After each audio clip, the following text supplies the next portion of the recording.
Halo, selamat pagi saudara, kembali lagi Anda mendengarkan Ruang Publik KBR. Dan pagi hari ini bersama saya Rizal Wijaya hingga pukul 10 waktu Indonesia Barat.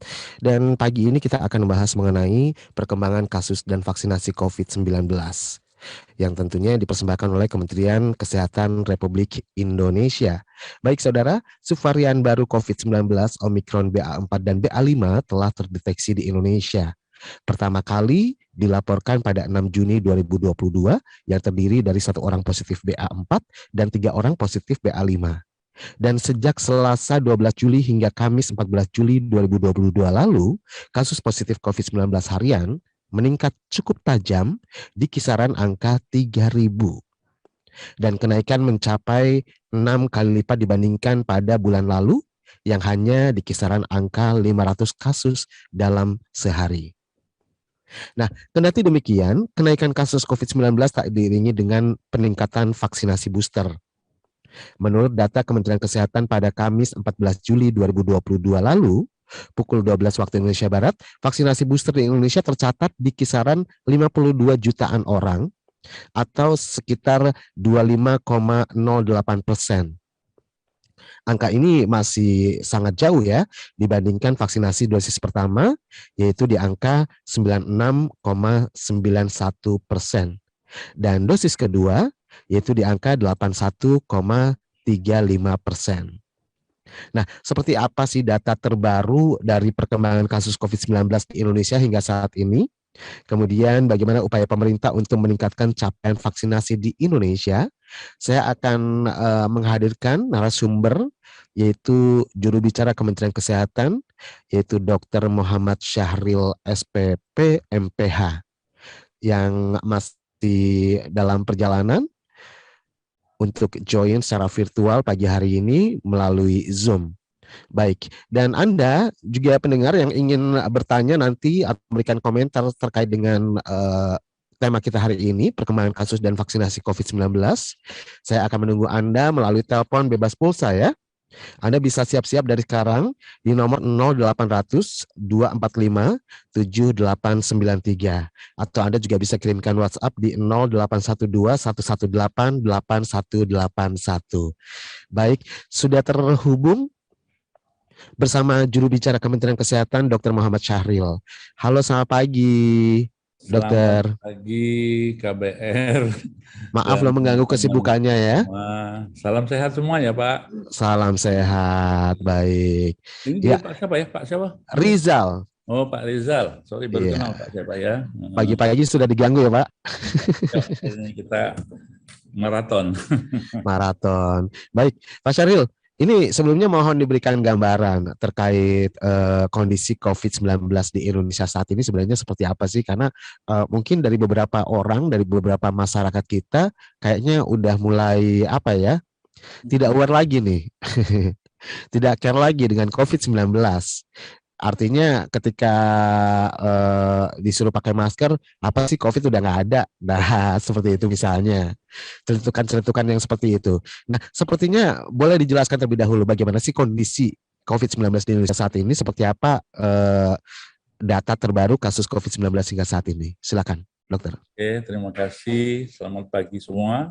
Kita coba mengupdate. Jadi kalau kita ini kan masih masa pandemi ya, Mas Rizal ya, dan para pendengar semua, maka yang biasa kita update itu ada dua, yaitu data, angka-angka, ya, indikator-indikator.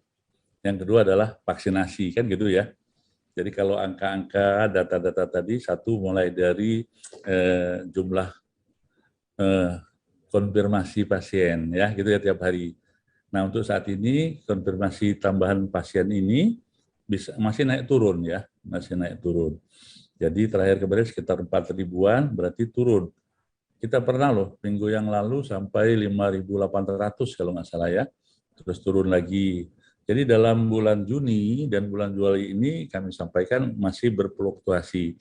Tapi fluktuasinya tidak terlalu bombastis gitu ya, signifikan yang naik seperti halnya COVID yang lalu ya, atau Delta, Omikron itu kan sangat naiknya sangat tinggi ya, Signifikan. signifikan sekali. Kemudian juga terjadinya fluktuasi positivity rate, Mas ya. Tadinya awal datar naik, tapi turun lagi karena seiring dengan pertumbuhan kasus. Kemudian juga, nah kita yang menggembirakan ini adalah hospitalisasi, Mas, yang dirawat ya. Memang untuk hospitalisasi ini kita masih dalam betul-betul terkendali, kecuali 2 daerah yaitu di mana DKI dan Jawa Barat plus Banten ini hospitalisasi mulai meningkat betul. Kemudian satu lagi angka kematian. Nah, angka kematian ini juga kita membandingkan dengan yang lalu itu jauh lebih rendah ya, baik itu Delta maupun Omikron. Nah, ini update data gitu Pak ya. Jadi kenaikan kasus maupun terjadi kondisi yang masih bisa kita kendalikan booster. Nah, kalau yang vaksin 1 dan 2, Mas Rizal, itu alhamdulillah kita sudah melewati standar dari WHO ya. Yang vaksin 1 itu sudah hampir 96%-an atau hampir 97. Vaksin kedua adalah hampir 80 lah di booster. Booster per hari kemarin itu masih 25,8-an ya persen. Ya, memang naiknya setelah Lebaran kemarin tidak terlalu cepat dibanding sebelumnya. Ya, pokoknya di habis Lebaran kemarin kan 22 nih, terus naiknya dikit. Nah, makanya Presiden menginstruksikan agar vaksin booster ID atau vaksin ketiga harus menjadi prioritas dan menjadi gerakan bersama. Dari 50% standar WHO, mudah-mudahan dalam waktu cepat kita dapat mencapai itu ya, minimal ya. Itu Mas Rizal untuk update data.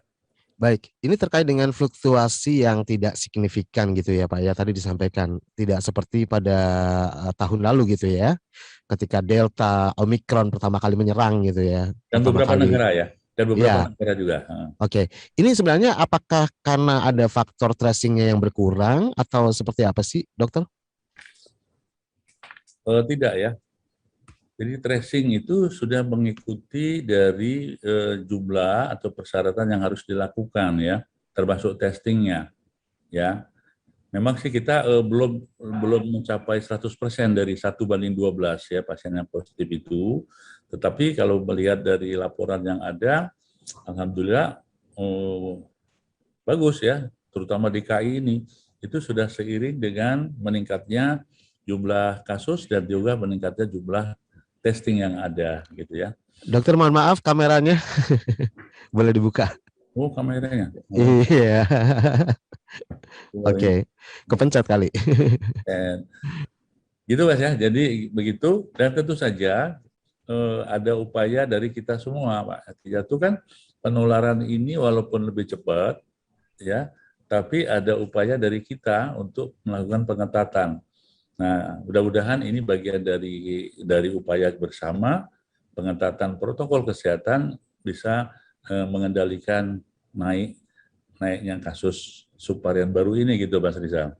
Oke, baik. Nah, apakah subvarian COVID-19 Omikron BA4 dan BA5 ini mendominasi pada temuan kasus terbaru di Indonesia, Dok?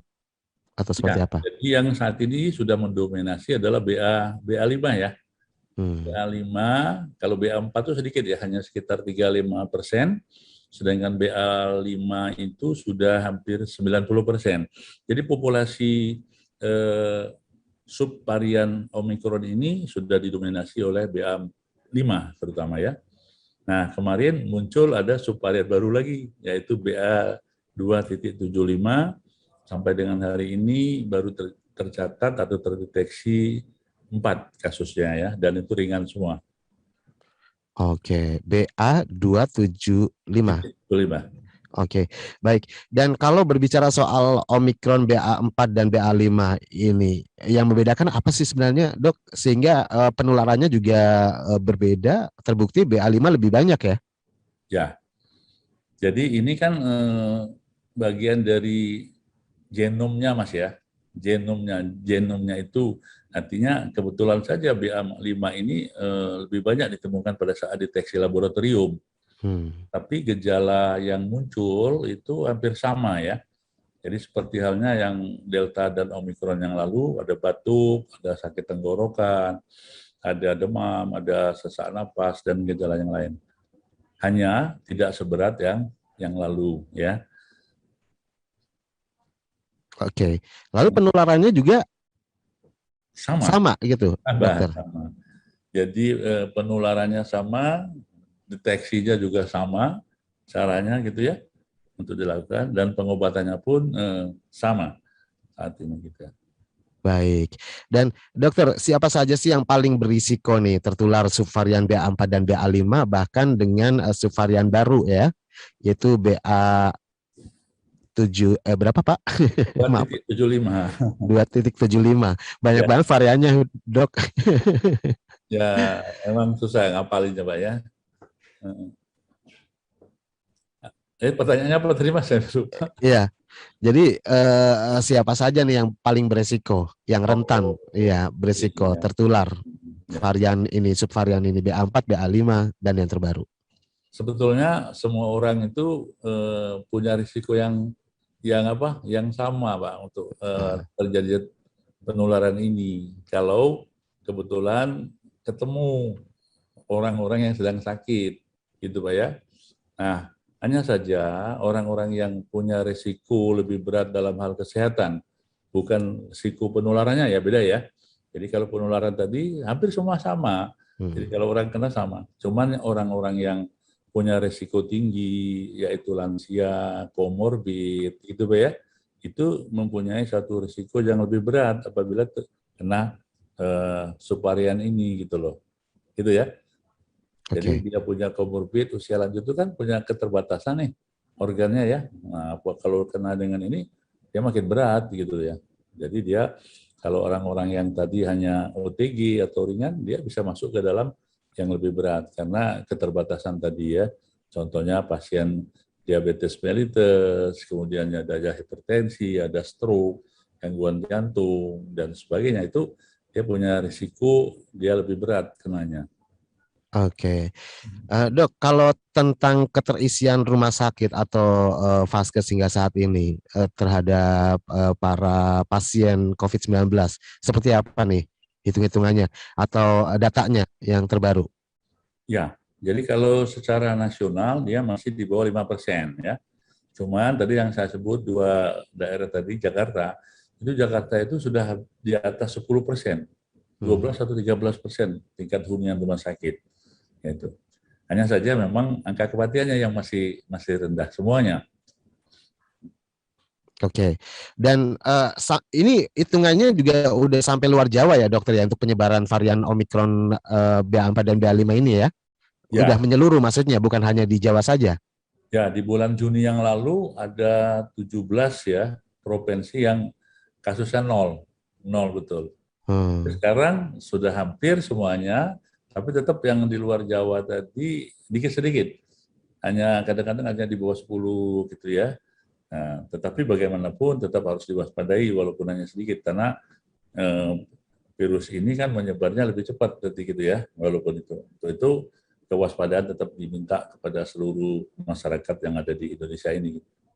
Baik, bahwa kita masih hidup di masa pandemi seperti itu ya dokter ya? Ya. Baik, dan kita akan jeda terlebih dahulu dokter, dan kita akan lanjutkan kembali setelah jeda iklan, tetap di Ruang Publik KBR bersama saya Rizal Wijaya yang dipersembahkan oleh Kementerian Kesehatan Republik Indonesia.